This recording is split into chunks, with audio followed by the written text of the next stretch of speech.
Bonjour tout le monde, mon nom est Rifad et bienvenue au canal WIC. Alors aujourd'hui, on va parler des fonds indiciels. Puis c'est pas mal c'est quoi ça, puis couvrir comment on peut en acheter. Alors avant de j'embarque dans le sujet, je vais juste comme vous dire un peu, je vais faire une suite de vidéos, pas mal assez fréquentes, une couple de jours qui sort, ça c'est un après l'autre. C'est vraiment juste vraiment parce que je trouvais que vraiment le sujet a beaucoup de rapport parce que je vais embarquer avec lui, le fonds indiciel, puis après ça, je vais partir avec les ETF, puis les fonds mutuels, puis terminer en comparaison entre fonds mutuels puis ETF pour finaliser le tout. Puis je trouve que on va comme démarrer avec ça, puis ça vous donne une idée c'est quoi ETF, puis c'est quoi fonds mutuel, puis finaliser le tout. Fait qu'on embarque tout de suite. Fait que c'est quoi le fonds indiciel? Une fonds indiciel, c'est pas mal. Qu'est-ce que ça rapporte? C'est que ça crée un fonds par rapport aux indiciels comme les S&P 500, le Dow, pas mal les populaires, puis là, il y a les TSX Composite. Fait que, qu'est-ce que ça fait? C'est que les autres, ils suivent ces index, en fond, c'est indiciel, puis là, ils disent, OK, c'est quoi les compagnies qui sont dans ce fonds, dans ce indiciel, puis ils créent un fonds. On va dire, on va prendre un exemple, on va dire le S&P 500.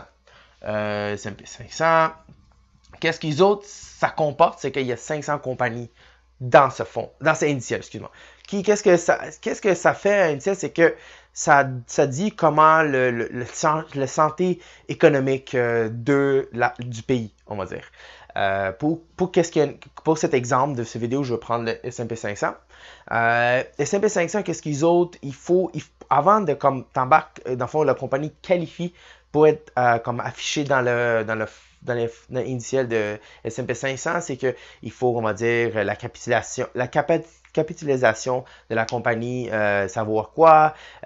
Puis les autres, pour que ce soit, ils ne prennent pas toutes de la même industrie. Fait qu'il en prend, on va dire, des fois du monde dans la technologie, pétrolière, consommateur. Fait qu'il en prend un peu partout. Puis, il embarque ça dans le fond, possiblement dans ce initial, puis après ça, pour dire, on va dire, comment va l'économie santé. Fait que puis une des affaires comme après ça, c'est pas ça, ça regarde un peu, ok, fait que si celui est bon, on ajoute dans cet initial-là. Puis après ça, comme des compagnies, ils créent un fonds, pas mal, ils copient. Qu'est-ce qui est dans les CP500, on copie, puis on met ça dans le fond, puis on crée un fond. Puis les plus populaires pour en acheter, les fonds initiels, la fonds initial, comme on dit, c'est pas mal les ETF. Puis il y a aussi les fonds mutuels. Fait que c'est un peu comme on va dire, dans les CP500, il y a compagnie A, B, C, D, puis il y en a 500, mais je ne mettrai pas toutes les 500. Puis là, on va dire, il y a une compagnie qui ouvre un ETF, puis il fait juste faire la même chose. C'est ça. Puis après ça, ils créent ce ETF. Puis c'est la façon la plus populaire pour le monde qui font pour acheter une sorte de initial. Puis c'est une façon de jouer tout le marché. C'est une façon d'acheter pas mal toutes les compagnies. Puis pas mal jouer d'une façon sécuritaire. Puis en même temps long terme. Fait que c'est comme t'achèterais comme toute une bunch de compagnies en même temps en achetant juste, on va dire, cet ETF, ça couvre ça. Puis ça, c'est ETF, puis il y a les fonds mutuels aussi qui couvrent, qui ont ça aussi, qui font la même chose. Mais la plus populaire, c'est le monde achète les ETF. Puis c'est pas mal ça les fonds initiaux. Pour vraiment résumer toute la vidéo, les fonds initiaux, c'est qu'ils créent un fonds qui se base sur les initiales comme S&P 500. Puis qu'est-ce qui est dans cette liste-là, ils mimiquent la même chose, ils font la même chose dans leur fonds. Puis exemple, puis ah oui, avant de finaliser, je veux dire, comme si quelqu'un se fait enlever du S&P 500, il enlève la même chose. Puis dans ce cas-là, puis en plus aussi, je voulais dire que c'est rare qu'il y ait des choses qui arrivent, des changements. C'est pour ça que c'est comme on va dire, l'initial reste. Pour faire sortir de ça, c'est très difficile.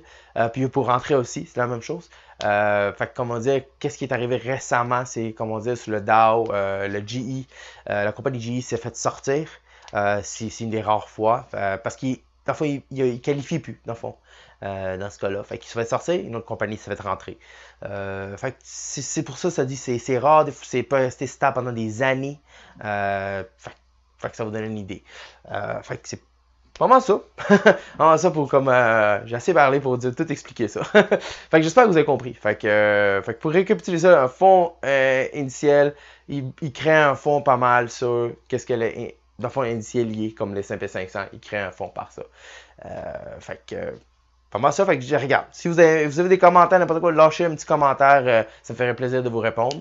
Si vous avez aimé la vidéo, lâchez un petit thumbs up, s'abonner à mon canal, c'est toujours cool pour moi. Puis suivez-moi sur Twitter. Fait que c'est tout. Fait que à part de ça, merci d'avoir écouté. Puis je vous souhaite une très belle journée.